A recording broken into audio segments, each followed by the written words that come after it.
둘째 기원에서 우리는 무엇을 위하여 기도하는가?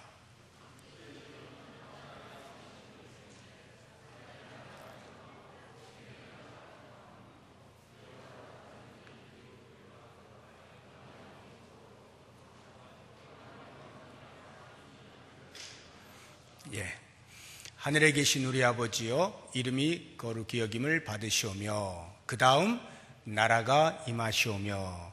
하나님의 관련한 기도 세 가지 중에서 두 번째, 나라가 임하시오며, 이 부분에 대해서 저희들이 같이 공부를 하도록 하겠습니다.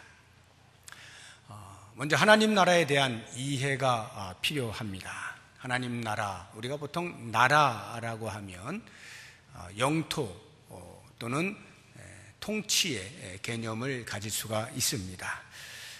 우리가 이 땅에서 이렇게 나라들이 굉장히 많이 있는데 그 나라들은 대부분이 다 영토적 개념이죠. 미국이라고 하는 땅덩어리가 있고, 우리 대한민국이라고 하는 땅덩어리가 있고, 또는 중국이라고 하는 땅덩어리, 다 이렇게 영토적 개념에서 나라를 생각을 하게 됩니다. 독도라고 하는 그 섬은 누구 것인지 영토적인 면에서 끊임없이 일본과 우리나라가 싸움을 하고 있죠. 이렇게 이 땅에서의 나라, 국가 개념은 대부분이 다 영토 개념이라 보시면 됩니다. 한 가지 통치 개념을 갖는 경우가 있습니다. 그것은 각 나라마다 자국의 대사관이 설치가 되어 있죠. 물론 수교가 되어 있는 경우에 한해서입니다. 그래서 우리나라 안에 미국 대사관이 있다라고 하면 그 미국 대사관은 미국 땅일까요? 한국 땅일까요? 영토적으로 보면 분명히 우리 대한민국 안에 들어와 있지만 통치의 개념으로 보면 그 대사관 안에는 한국의 헌법이 적용되지 않습니다. 미국 법이 적용이 되는 거예요. 그것은 미국의 통치를 받는다라고 하는 것입니다. 마찬가지로 미국에 있는 우리나라 대사관도 역시 미국의 법을 따르지 아니하고 그 안에서는 대한민국의 법이 존재하게 되는 것입니다. 이런 것이 이제 통치의 개념이라 보시면 되겠습니다. 그러면 성경에 나오고 있는 하나님의 나라는 과연 영토의 개념일까요? 아니면 통치의 개념일까요? 하나님의 나라가 어디에 있습니까? 땅 어디에 있습니까? 이 땅 아니고 저 하늘나라라고 하는 영토입니까?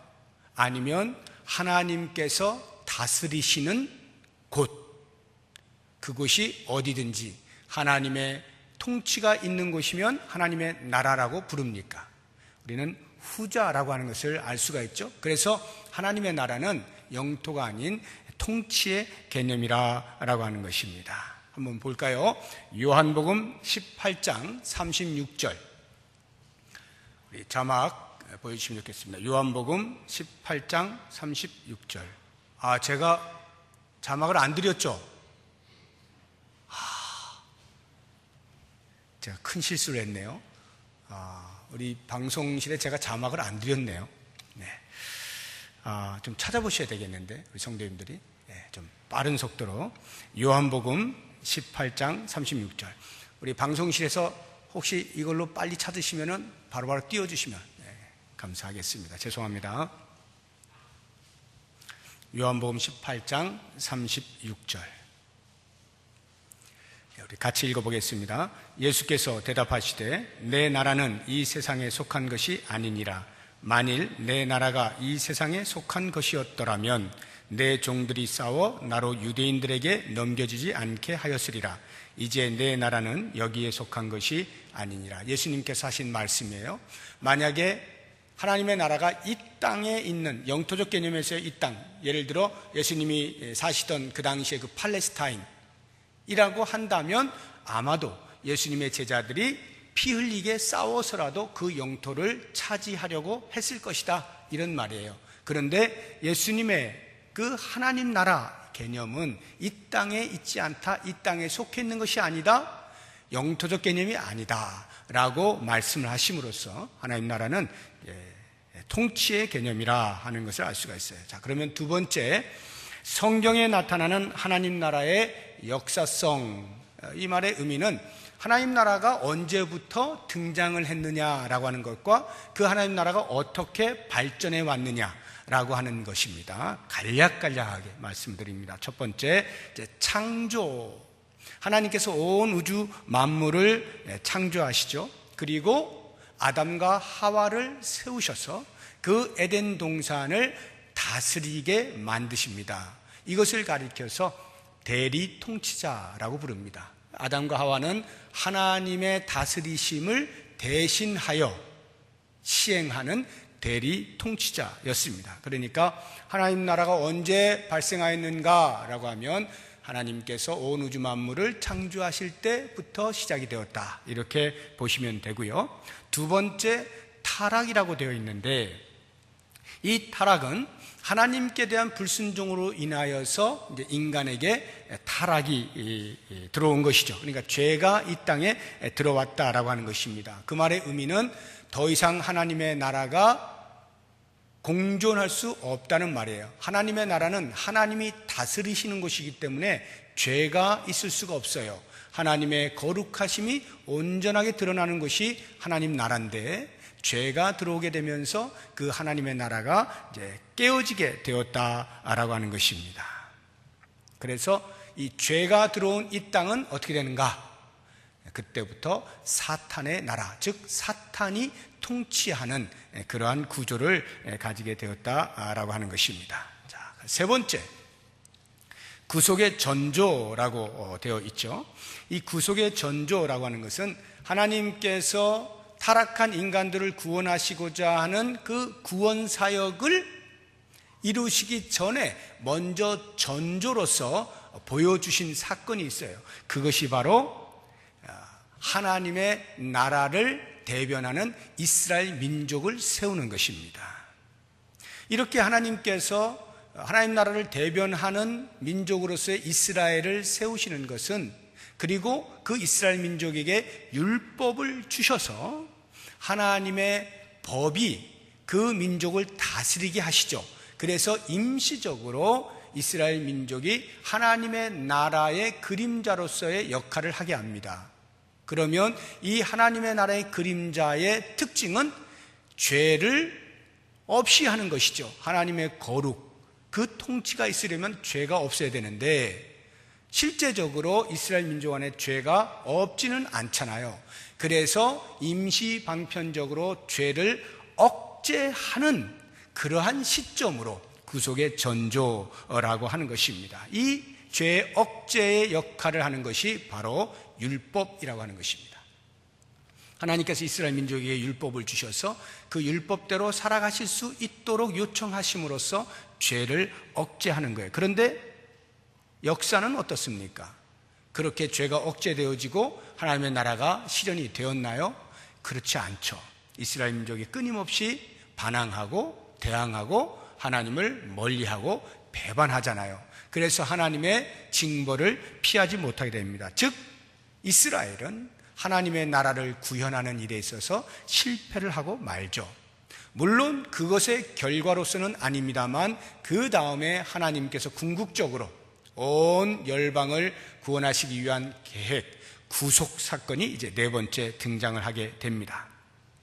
이 말의 의미는 율법을 통해서 간접적으로, 임시적으로 하나님의 나라를 세워보고자 하셨던 그것이 실패로 돌아가면서 원래 하나님께서 계획하셨던 당신 스스로가 이 땅에 오셔서 다스리시는 방법을 택하신 겁니다. 그것이 바로 예수 그리스도의 성육신, 인카네이션입니다. 하나님이 직접 이 땅에 오셔서 통치하신다. 그래서 사탄의 권세를 물리치시고 사망의 권세를 이기시죠. 그것이 예수 그리스도의 십자가 사건이고, 그 십자가로부터 부활하심으로써 사망이 더 이상 힘을 쓰지 못하고 사탄의 권세가 그리스도 안에서 꺾이게 되어지는 것입니다. 그런데 이스라엘은 그 메시아로 오신 예수 그리스도를 오해하죠. 그들의 메시아가는 영토적 개념으로서의 하나님 나라입니다. 그래서 그 하나님의 나라를 다스릴 메시아를 기다린 거예요. 그런데 예수님께서 십자가에서 죽으시는 모습을 보면서 그렇게 오매불망 메시아인가 바라보다가 결국 그 십자가의 죽으심을 통하여서 아니라고 결론을 내린 겁니다. 물론 그 전에 이미 그런 결론이 났죠. 왜냐하면 예수님은 그들이 생각하는 방식대로의 메시아로서 등극하지 않으시고 그런 생활을 하지 않으시는 거예요. 계속 십자가에서 죽으시겠다라고 하는 이야기들을 하시니까 그 부분에서 이스라엘 민족이 포기를 하는 겁니다. 그리고는 아예 십자가에 못 박아 죽이는 것이죠. 그런데 이 십자가라고 하는 것은 사실상 이스라엘 민족에게 있어서는 하나님의 나라가 아닌 것처럼 보였어요. 왜냐하면 그들은 힘으로서의 나라를 생각했죠. 그러니까 힘으로 누군가가 다스려서 영토를 차지해서 자기들의 영광을 되찾고 모든 열방으로 하여금 그 이스라엘 민족에게 무릎을 꿇게 만드는 이런 메시아관이었는데 예수님은 그런 힘의 논리가 아닌 십자가로 다가오시게 되면서 예수님이 다스리시는 그 나라, 하나님 나라의 법은 율법이 아니라 은혜의 법으로 또는 사랑의 법으로 다스려진다라고 하는 것을 그 십자가 사건을 통하여서 명백하게 보여주시는 거예요. 그래서 하나님의 나라의 그 통치 방식은 섬김과 희생이라고 하는 십자가 정신과 일맥상통하게 되는 것입니다. 자, 이러한 이제 구속이 오늘날 우리들에게 이미 임했고요. 그것에 대한 영향을 우리가 지금 받고 있는 것입니다. 그럼에도 불구하고 아직 한 가지가 더 남아있죠. 다섯 번째, 재창조라고 하는 것입니다. 이것은 비록 예수님께서 이 땅에 오셔서 직접 다스리지만 여전히 죄가 함께 있는 것입니다. 그러니까 하나님의 다스리심이라고 하는 그 죄 없음의 상태로 나아가다가도 불현듯 죄가 늘 스며드는 거죠. 그러니까 이 하나님의 나라의 그림자로서의 교회 공동체도 보면 거룩한 공동체로 살아가다가도 가끔씩 그런 죄와 짝하게 되어지는 현상들을 피하지를 못하는 겁니다. 이러한 그 불완전한 상태에서의 완벽하지 못한 상태에서의 하나님의 나라가 이제 이 마지막 단계인 재창조의 시기에 결국에는 최종적으로 완벽한 하나님의 나라를 구현하게 된다라고 하는 것입니다. 완벽한 하나님의 나라라고 하면 역시 죄와 관련하여서 이해를 해야 되는데 더 이상 죄를 지을 수 없는 상태를 가리켜서 완벽한 나라라고 말합니다. 그러면 지금 예수님께서 이 땅에 오셔서 사망의 권세를 깨뜨리시고 십자가로의 새로운 사랑의 법, 은혜의 법을 세우셔서 진행하고 있는 지금의 시대에 사는 우리들은 어떠한 것이냐? 바로 그런 그 죄를 더 이상 지을래야 지을 수 없는 상태가 되기 위한 과정으로서 최초에 하나님께서 아담과 하와를 만드셨을 때 죄 없던 상태가 죄를 짓지 않을 수 있는 상태죠. 바로 그 상태로의 회복이 지금 우리가 살고 있는 상태입니다. 즉 우리는 성령으로 충만하고 성령의 말씀을 따라서 반응하며 살아가게 될 때 우리는 죄를 짓지 않을 수가 있는 거예요. 그럼에도 불구하고 우리가 죄를 짓게 되는 것은 죄를 짓지 않을 수 없는 사람이기 때문이 아니라 성령에 순종하는 것보다는 내 유혹에, 욕심에 순종을 하기 때문에 일어나는 현상들인 겁니다. 이러한 현상들이 완벽하게 없어지는, 우리의 어떤 의지와 관계없이 완벽하게 없어지는 오직 거룩만 남아있는 상태, 그것이 바로 이 재창조, 완벽한 하나님의 나라다라고 하는 것입니다. 자, 그러면 이제 이와 같은 하나님 나라에 대한 이해를 염두에 두고 하나님의 나라를 이해함에 있어서 크게 두 가지로 나누어서 우리가 이해를 할 필요가 있는데, 그것은 이미 임한 하나님의 나라, 그리고 앞으로 다가올 하나님의 나라, 이렇게 둘로 나누어서 우리가 이해를 할 때 이 나라가 임하시오며 라고 하는 기도가 무엇을 의미하는지 알 수 있게 됩니다. 먼저 이미 임한 하나님의 나라에 대해서 한번 생각해 보겠습니다. 영어로 already, 이미 임했다라고 하는 것인데요, 정말 하나님의 나라가 이 땅에 이미 임했느냐? 하나님의 통치가 있느냐라고 하는 부분에 대해서 성경적 근거를 우리가 좀 찾을 필요가 있죠. 성경 증거라고 해서 두 가지를 볼 텐데요. 누가복음 11장 20절 그리고 누가복음 17장 20절 21절 두 군데를 보겠습니다. 누가복음 11장 20절 좀 빨리 찾으시는 분들이 찾으시고 혹시 좀 손이 늦으시는 분은 늦더라도 같이 읽으면 그것을 잘 들으시면 되겠습니다. 이 사이에 벌써 자막이 떴죠. 감사합니다. 그 다음은 누가복음 17장 20절 21절입니다. 먼저 누가복음 11장 20절 같이 읽어봅니다. 그러나 내가 만일 하나님의 손을 힘입어 귀신을 쫓아낸다면 하나님의 나라가 이미 너희에게 임하였느니라. 예수 그리스도께서 하신 말씀이에요. 귀신을 쫓아내는 그러한 것들을 바리새인들은 저 바알세불의 왕이다 하고 귀신의 왕이라고 이야기를 했지만 예수님께서는 그렇게 말씀하지 아니하시고 하나님의 나라의 통치라고 가르쳐주고 계시는 거예요. 하나님의 나라는 이미 임했다라고 말씀하시는 거죠. 누가복음 17장 20절 21절 두 절 말씀 같이 보겠습니다. 시작. 바리새인들이 하나님의 나라가 어느 때에 임하나이까 묻거늘 예수께서 대답하여 이르시되 하나님의 나라는 볼 수 있게 임하는 것이 아니요 또 여기 있다 저기 있다고도 못하리니 하나님의 나라는 너희 안에 있느니라. 여기 너희 안에 있다는 것은 우리의 마음 안에 이런 말이 아니라 이 무리 안에, 이 공동체 안에 이런 말이에요. 너희 가운데 이런 뜻입니다. 이미 하나님의 나라가 이 공동체 안에, 예수 공동체 안에 이미 임하여 있는 것이다 라고 말씀을 하는 것이에요. 자, 그렇다고 하면 이제 두 번째 질문을 보시죠.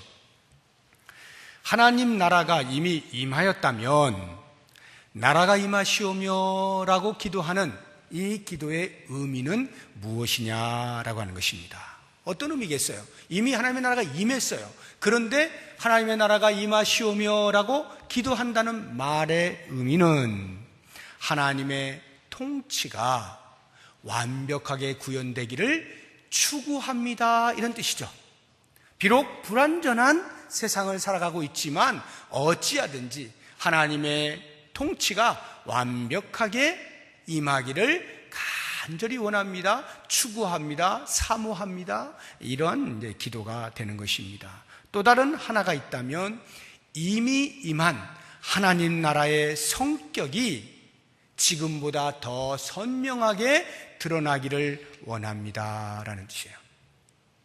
나라가 임하시오며 라고 하는 이 기도 속에는 이미 임한 하나님의 나라의 성격이 있잖아요. 그 성격이 지금보다 더 선명하게 드러날 수 있기를 간절히 원합니다. 점점 더 완벽한 하나님의 나라를 구현해낼 수 있기를 원합니다 라고 하는 의미를 담고 있다라고 하는 것입니다. 그러면 이제 구체적으로 우리의 삶에서 한번 적용을 해보죠. 세 번째 질문, 삶의 어떤 영역에서 이미 임한 하나님 나라를 선명하게 드러낼 수 있는가? 참, 우리는 지금 하나님 나라를 살아가고 있어요. 하나님의 통치를 받고 있는 사람들입니다. 어떤 영역들에서 그 하나님의 나라를 더 선명하게 드러낼 수 있겠는가? 제가 세 가지로 나누었는데 첫 번째, 우리의 생각의 영역에서 하나님의 나라를 좀 더 선명하게 드러낼 수 있다. 그 말의 의미는 우리가 생각할 때 이 생각에서부터 우리는 위의 것을 생각하는 것이 필요해요. 그래서 골로새서 3장 2절에 보면 위의 것을 생각하고 땅의 것을 생각하지 말라 이렇게 말씀하고 있습니다. 위의 것을 생각하고 땅의 것을 생각하지 말라. 생각에서부터 하나님의 나라를 선명하게 드러내야 돼. 위의 것을 자꾸 생각해. 위의 것이라는 게 뭐겠어요? 위의 것, 땅의 것. 영적인 일, 육적인 일을 말하는 거겠죠. 영적인 일에 대해서 많이 생각하라는 거예요. 육적인 일에 대해서는 자꾸 죽이라 라고 하는 것이죠. 그래서 그 골로새서 3장 5절에 보면 땅에 있는 지체들을 죽이라 그래요. 그러므로 땅에 있는 지체를 죽이라. 곧 음란과 부정과 사욕과 악한 정욕과 탐심이니 탐심은 우상숭배니라. 해서 땅에 있는 것들, 육적인 것들에 대해서 우리의 생각에서부터 자꾸 자꾸 지워나가는 것이죠. 그리고 영적인 일들을 많이 생각하는 것입니다. 왜 생각이 중요할까요? 이 생각을 굴복시키면 영적 전쟁을 우리가 승리로 이끌어낼 수가 있습니다. 한번 찾아봤으면 좋겠는데 고린도후서 10장 4절 5절입니다. 고린도후서 10장 4절 5절.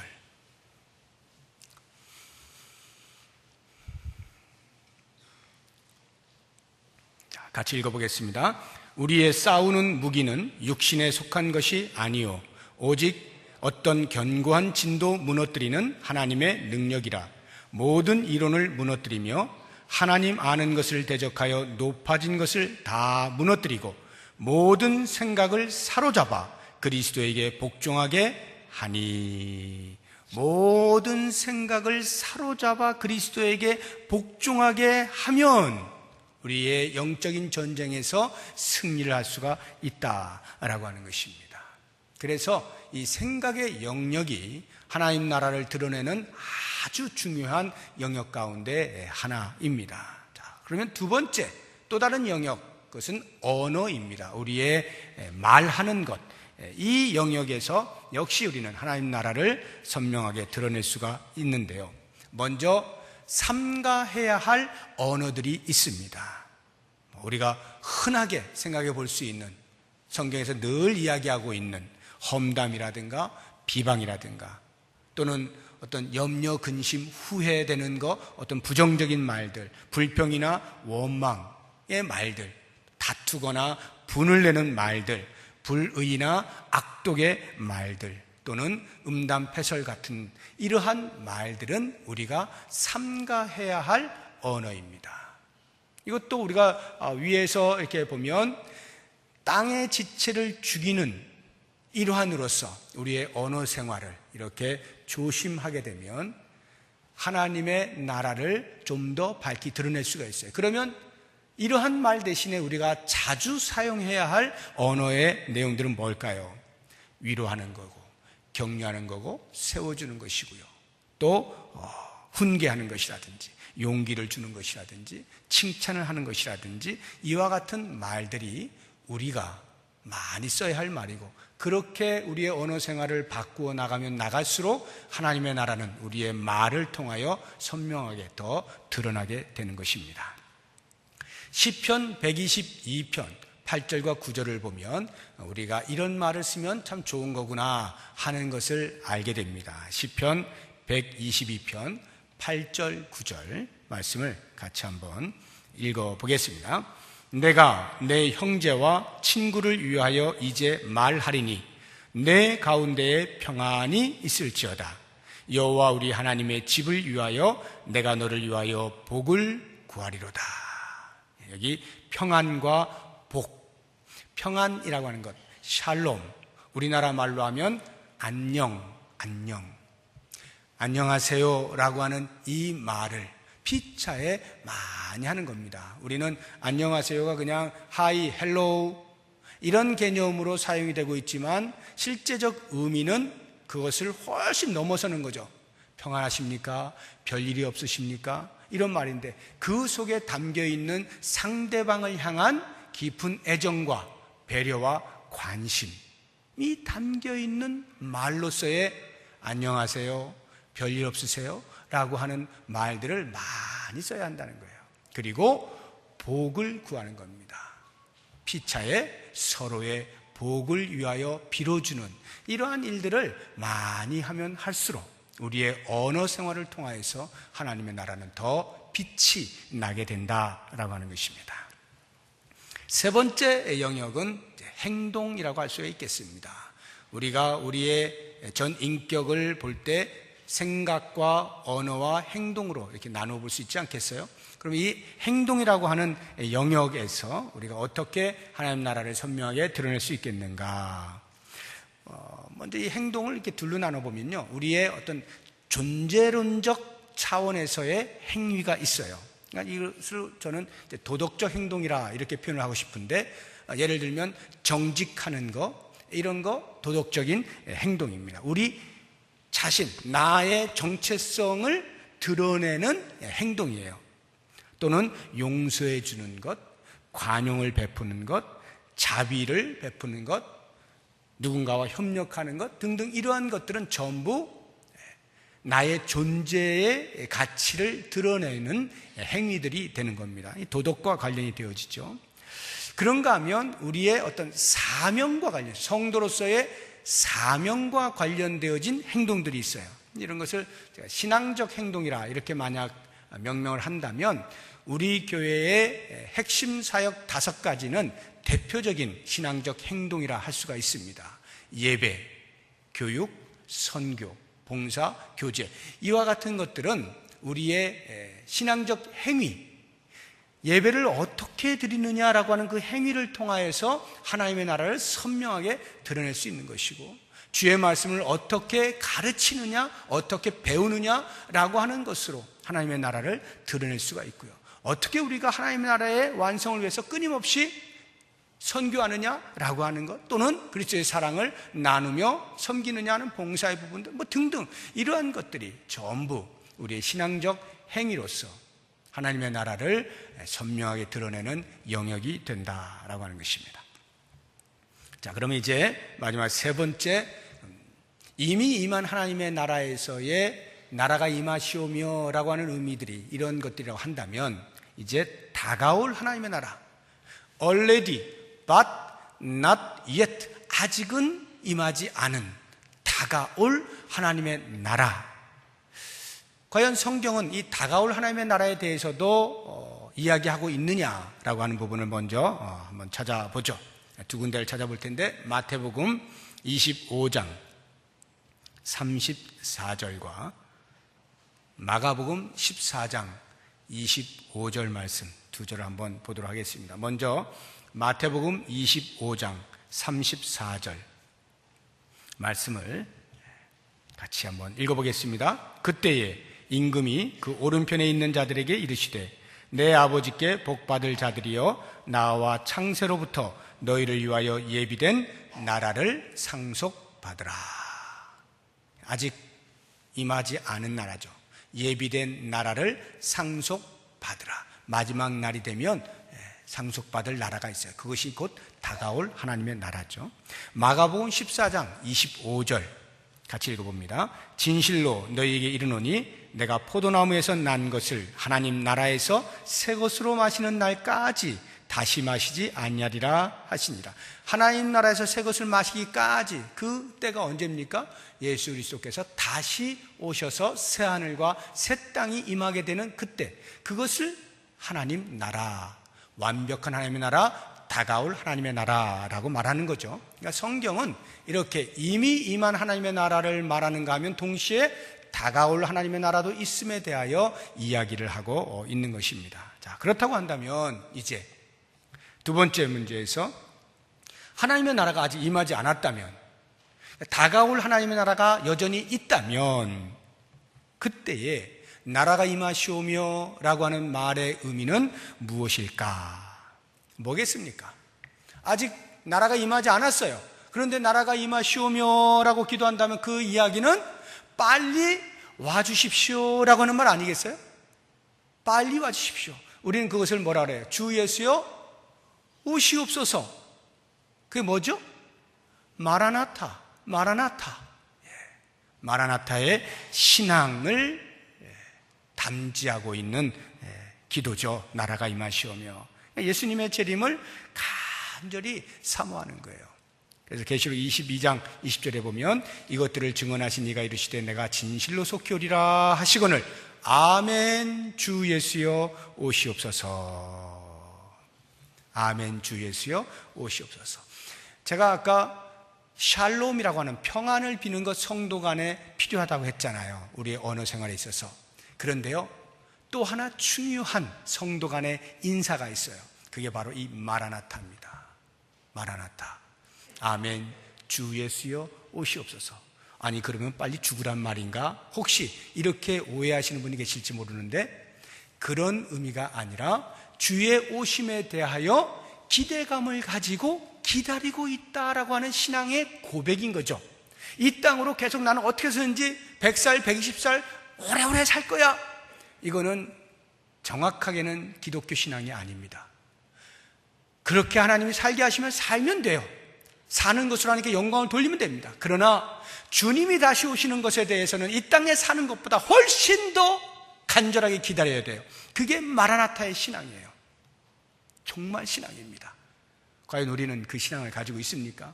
주님이 이 땅에 오시는 그것에 대해서 정말로 간절히 기다리고 계십니까?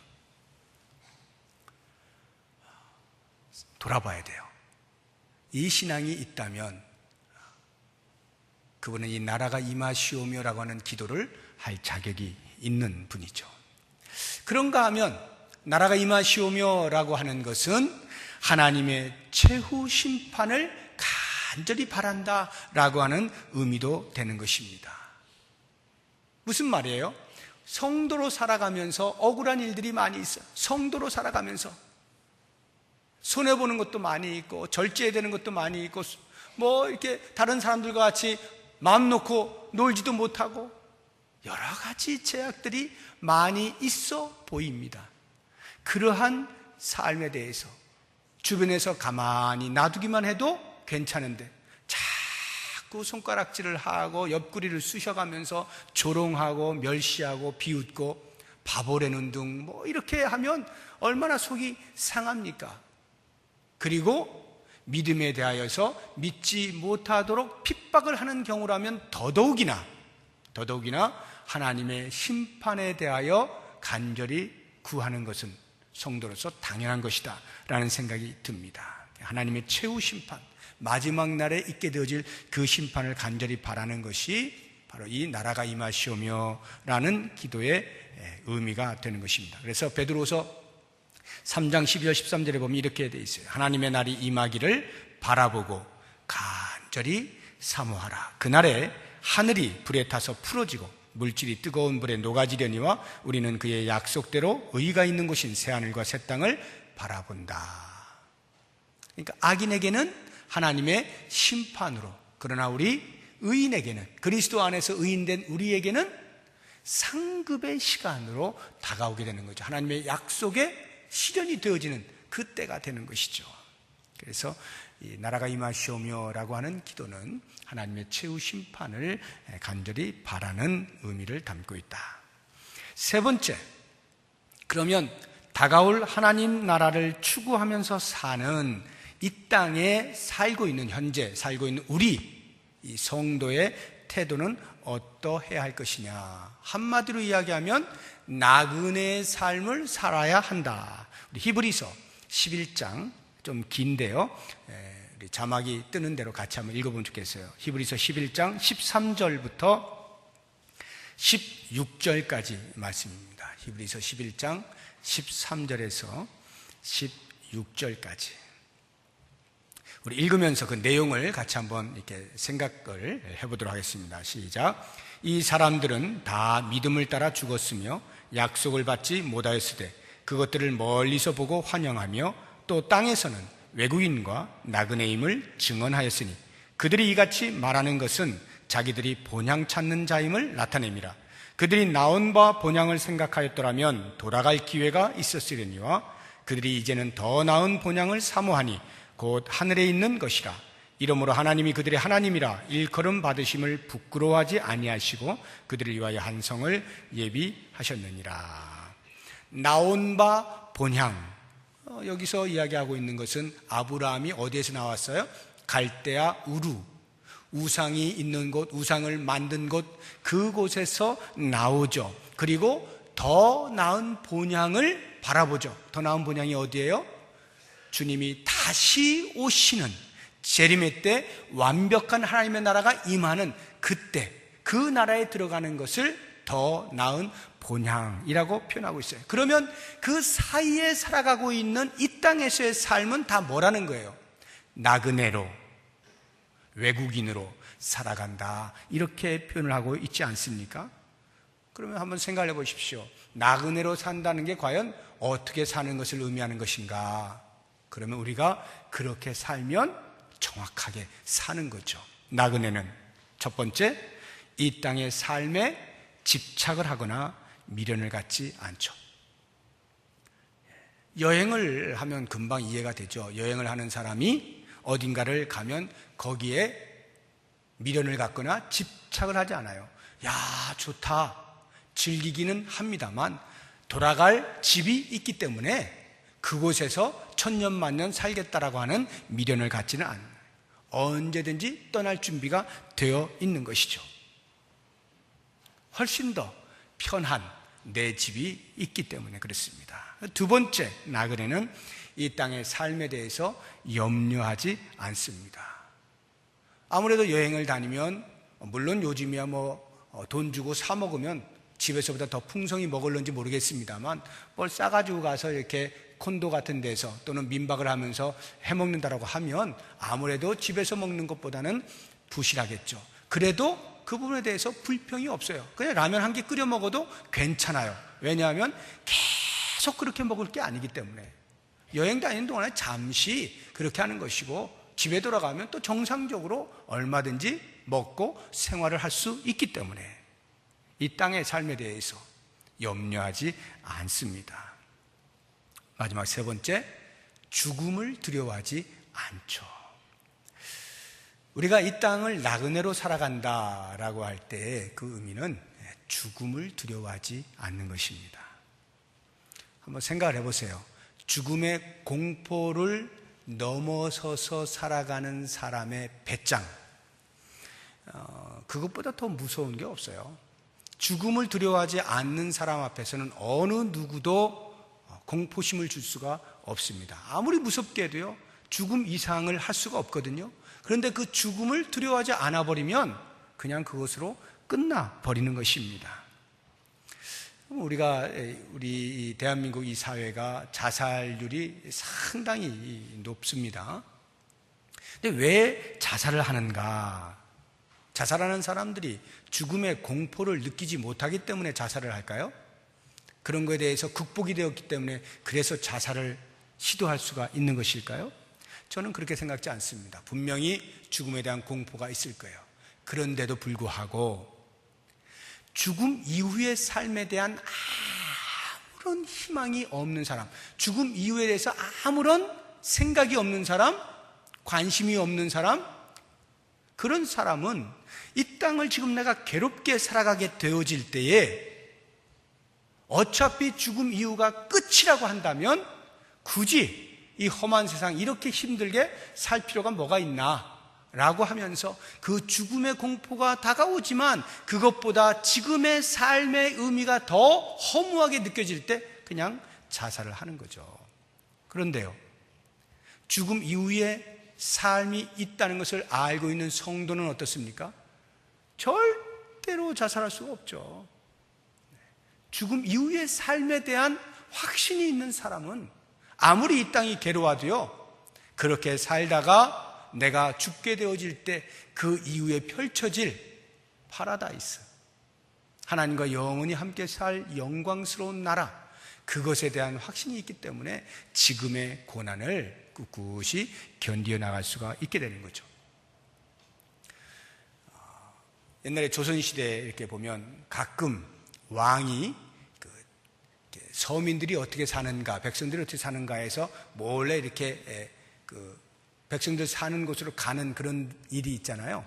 그것을 보통 우리가 잠행이라고 하는데, 왕이 잠행을 하다 보면 물론 경호원들이 있겠습니다만 사람들이 알지 못하니까 모든 사람들을 철저히 속이고 백성의 한 사람처럼 생활하면서 그들의 희노애락을 정확히 파악하려고 하다 보면 왕인 줄 모르는 다른 백성들이 우습게 볼 수도 있고요, 욕을 할 수도 있고요, 왕 대접을 못 받는 일들이 있어요. 그럴 때 그 왕이 그것을 섭섭하게 생각하지 않죠. 왜냐하면 자기는 왕 대접 받으려고 지금 잠행을 하고 있는 것이 아니기 때문에 그렇습니다. 우리가 성도로서 이 땅을 사는 동안에 예수를 믿는데 그에 합당한 대접을 세상으로부터 받지 못한다라고 해서 섭섭해할 필요가 없어요. 세상은 우리가 어떤 신분을 가진 사람인지 모릅니다. 그런데 우리는 예수 그리스도의 사신이고 예수 그리스도를 맏형으로 살고 있는 동생들 아닙니까? 하나님 나라의 왕으로 살아가는 사람들이에요. 하나님 나라의 왕자의 권한을 가지고 있는 사람들이에요. 그런데 세상이 알지 못할 뿐, 잠깐 그런 대접을 받지 못한다 하여도 그렇게 억울해할 필요는 없어요. 왜냐하면 우리는 왕이니까, 우리는 왕자니까. 잠시 받는 억울함 얼마든지 극복할 수가 있는 거죠. 오늘 나라가 임하시오며 라고 하는 이 기도에 담겨있는 의미들을 저희들이 살펴보았어요. 이미 임한 하나님의 나라에서는 그 의미가 무엇인지, 또 다가올 하나님의 나라에 대해서는 우리가 나라가 임하시오며 라고 기도하는 의미들이 무엇인지를 살펴보았는데, 이러한 기도가 우리 일상의 삶에서 늘 있어져서 다가올 하나님의 나라에 대한 종말 신앙의 그 마라나타, 이 고백을 날마다 할 수 있기를 바라고, 이 땅을 사는 동안에 예수 믿는 사람으로, 예수 공동체 안에 있는 사람으로 하나님의 나라를 선명하게 드러내는 일에 우리의 삶의 전 영역, 우리의 생각과 말과 행동 속에서 잘 드러나서 마지막 날이 되면 주 앞에서 큰 상급을 받고 다 함께 주님과 영광스러운 찬송을 부르며 기뻐하는 그런 복된 삶을 살 수 있기를 주의 이름으로 축복합니다. 기도하겠습니다.